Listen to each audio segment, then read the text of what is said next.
Kepala Pusat Penerangan Hukum Kejaksaan Agung, Kapuspenkum Kejagung, Dr. Ketut Sumedana, memberikan penjelasan mengenai pertanyaan berbagai media terkait adanya gugatan kewenangan penyidikan oleh Kejaksaan RI di Mahkamah Konstitusi, MK. Kapuspenkum Kejagung, Dr. Ketut Sumedana, mengatakan bahwa pada berbagai kesempatan, Jaksa Agung ST Burhanuddin selalu mengimbau seluruh jajaran kejaksaan bahwa dalam penanganan perkara korupsi baik di daerah maupun di pusat, agar dilakukan secara objektif, transparan, berkesinambungan, serta yang paling terpenting tidak tebang pilih dan konsisten. Meski demikian, lanjut Ketut, tentunya apapun yang dilakukan oleh kejaksaan pasti berdampak pada psikologi ataupun ketidaksukaan terhadap institusi, sehingga dengan berbagai cara, para koruptor akan memainkan perannya seperti memberikan godaan material dan imaterial, bahkan dengan ancaman fisik, koruptor feedback.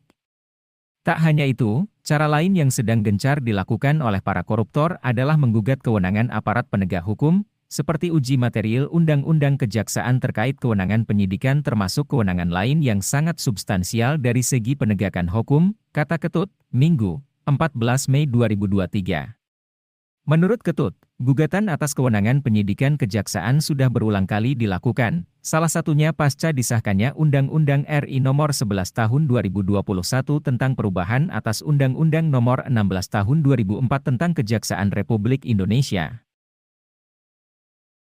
Penggugat melupakan kapasitas jaksa, di mana kewenangan kejaksaan dalam tindak pidana korupsi tidak hanya diatur dalam Undang-Undang Kejaksaan saja, namun juga terdapat pada Undang-Undang Komisi Pemberantasan Korupsi, Undang-Undang tentang Pemberantasan Tindak Pidana Korupsi, Undang-Undang tentang Penyelenggara Negara yang Bersih dan Bebas dari Korupsi, Kolusi dan Nepotisme, serta Undang-Undang tentang Pencegahan dan Pemberantasan Tindak Pidana Pencucian Uang. Tak hanya itu, dalam Undang-Undang RI Nomor 39 Tahun 1999 tentang Hak Asasi Manusia dan Undang-Undang RI Nomor 18 Tahun 2013 tentang Pencegahan dan Pemberantasan Perusakan Hutan, Kejaksaan memiliki kewenangan sebagai penyidik, ungkapnya.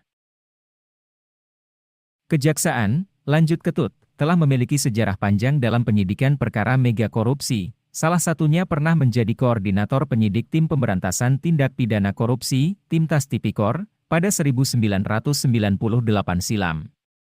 Maka jika dikaitkan dengan diferensiasi fungsional, sangat tidak sesuai dan bahkan KPK sebagai lembaga yang memiliki penyelidik, penyidik, penuntut umum, dan eksekusi, berada dalam satu atap sebagai wujud reformasi penegakan hukum, ujarnya.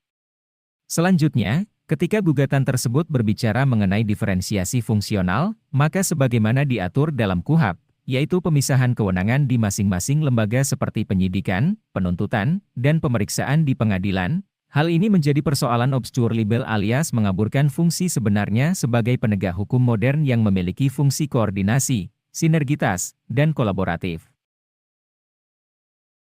Gugatan-gugatan tersebut sudah keluar dari konteks penegakan hukum modern dan mencederai konstitusi, yakni yang tidak ada satu lembaga pun memiliki kewenangan absolut dari sisi penegakan hukum termasuk jaksa sebagai dominus litis, yakni pengendali perkara, serta masih mempunyai fungsi koordinasi dengan penyidik dan pengawasan dengan pengadilan maupun lembaga pemasyarakatan. Adapun tugas dan kewenangan kejaksaan yakni penanganan perkara mulai dari hulu sampai ke hilir, serta memastikan penyidikan dari berbagai institusi berjalan baik, sehingga menghasilkan penuntutan dan proses pembuktian yang baik pula. Bahkan dalam proses upaya hukum biasa sampai luar biasa, akan menjadi tanggung jawab kejaksaan selaku penuntut umum dan jaksa, hingga eksekusi terhadap putusan pidana yang telah mempunyai kekuatan hukum yang tetap, incerak. Oleh karenanya, terjadi kekeliruan dengan menempatkan proses penyidikan berdasarkan diferensiasi fungsional yang justru hanya mengkotak-kotakan fungsi masing-masing lembaga, dan menjauhkan sinergitas serta kolaborasi dalam penanganan perkara. Hal-hal tersebut menyebabkan terjadinya bolak-balik perkara, menimbulkan ketidakpastian penegakan hukum, dan bahkan manfaat penegakan hukum tidak dirasakan oleh masyarakat. Apabila gugatan untuk melemahkan aparat penegak hukum tersebut dikabulkan, maka hal ini sangat bertolak belakang dengan semangat kejaksaan dalam penanganan perkara mega korupsi yang mengakibatkan kerugian negara hingga triliunan rupiah, seperti PT Asuransi Jiwasraya, PT Asabri, PT Garuda Indonesia, Minyak Goreng, Duta Palma, PT Waskita Karya, impor garam, impor tekstil, dan lain sebagainya, jelas Ketut. Maka inilah yang harus disuarakan bahwa kepentingan dan perlawanan para koruptor bukan saja menjadi ancaman penegak hukum, tetapi melumpuhkan semangat pemberantasan korupsi itu sendiri.